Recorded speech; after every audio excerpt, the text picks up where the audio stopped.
Hey, Pastor Steve Waldron. I want to talk to us a little bit about how textual criticism leads to false prophecy. Textual criticism leads to false prophecy.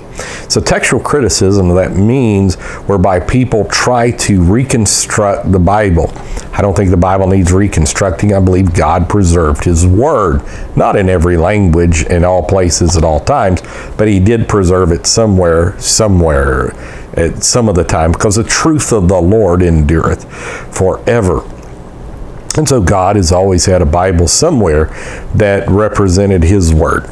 And so textual criticism really eats, just like critical theory in general, eats at the authenticity of the Bible, that the Bible is not complete, has never been complete, that there's never been a place anywhere on earth where the writings of Moses, Isaiah, the writings of the Old Testament, the writings of the New Testament, in a perfect, because perfection's only the original writings or the original autographs they're called.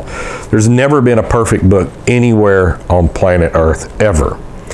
And so this is the general assumption of textual criticism: study the Bible like you'd study ancient literature, and that the Bible is literally filled with thousands of errors, and even if it's not in Greek and Hebrew and Aramaic, that it is in, when it's translated into native tongues, that it is just filled with thousands upon thousands of errors.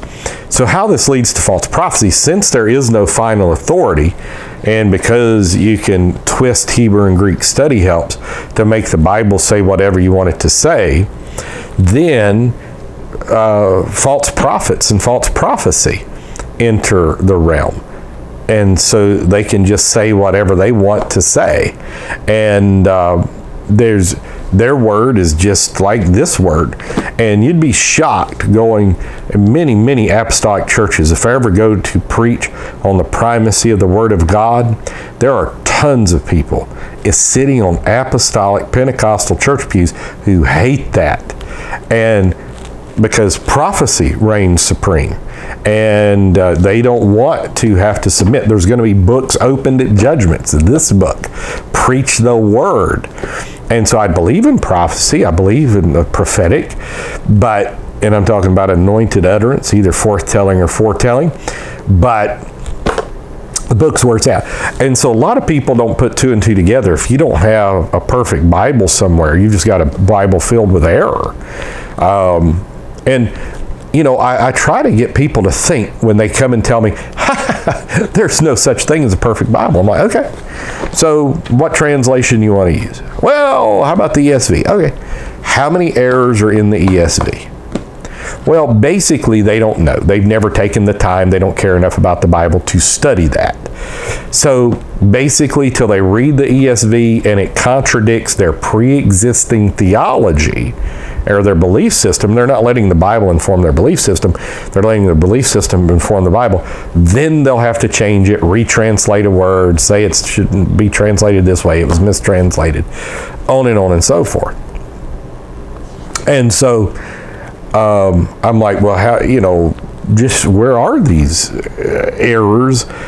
Since you're telling me up front it's not perfect, well, is it 2 errors, 10 errors? If it's 10 errors, why don't you just correct the 10 errors, and then it would be perfect.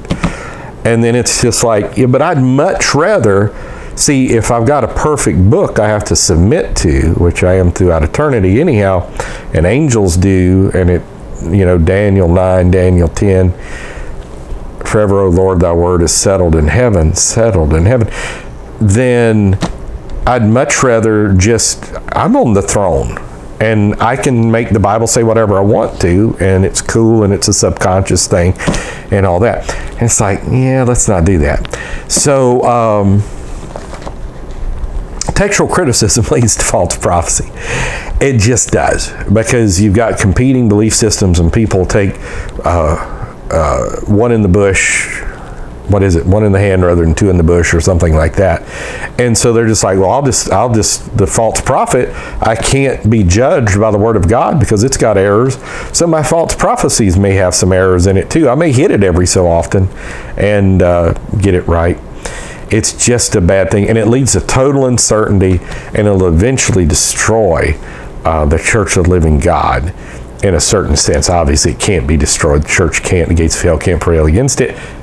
On the flip side, a lot of people can fall away, great falling away, on and so forth. So God just help us to defend the Bible, archaeology, on and so forth, rather than trying to deconstruct the Bible and getting spiritual pride, saying, hey, I found an error in the Bible and I'm smarter than the Bible. God bless. We love you. See ya. Bye.